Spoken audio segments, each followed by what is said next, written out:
Pada awal tahun 2020, dunia dihebohkan oleh virus mematikan yaitu coronavirus atau bisa disebut juga COVID-19.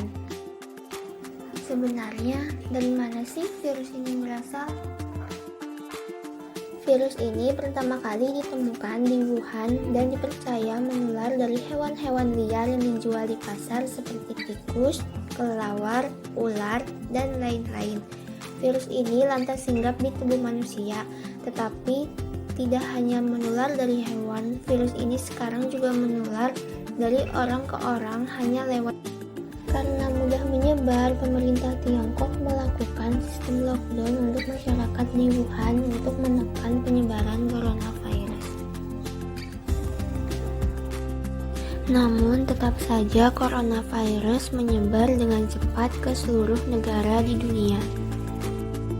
Berdasarkan data, tercatat total kasus terkonfirmasi positif virus corona secara global telah mencapai angka 4.452.806 orang di dunia, dan ini masih bisa terus meningkat.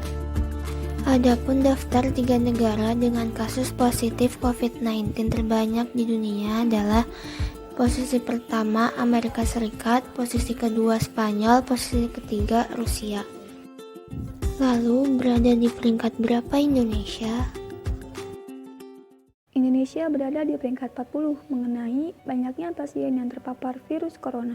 Menurut peta sebaran dari gugus petugas percepatan penanganan COVID-19, pada hari Kamis 14 Mei 2020, Indonesia dengan kasus penyebaran COVID-19 sebanyak 16.006 kasus, dengan penambahan kasus sebanyak 568, 11.445 dalam perawatan, dengan 71,5% dari terkonfirmasi, 3.518 sembuh, 22% dari terkonfirmasi, 1.043 meninggal, 6,5% dari terkonfirmasi, dengan jumlah ODP orang dalam pemantauan sebanyak 258.639 dan pasien dalam pengawasan PDP dengan sebanyak 33.672 yang tersebar di berbagai provinsi di Indonesia.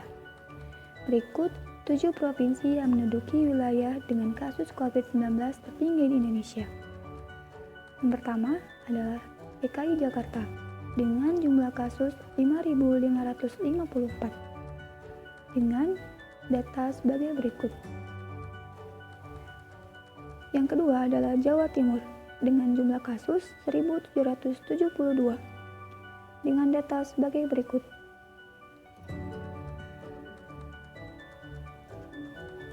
Yang ketiga adalah Jawa Barat, khususnya di Bandung, dengan jumlah kasus 1.556 dengan data sebagai berikut.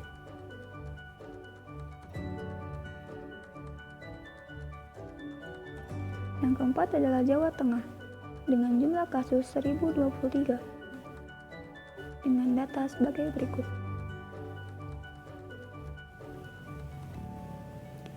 Yang kelima adalah Sulawesi Selatan dengan jumlah kasus 803 dengan data sebagai berikut.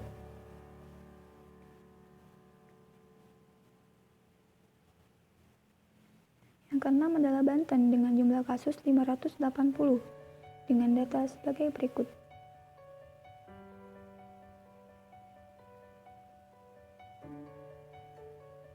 Dan yang terakhir adalah Nusa Tenggara Barat dengan jumlah kasus 344 dengan data sebagai berikut.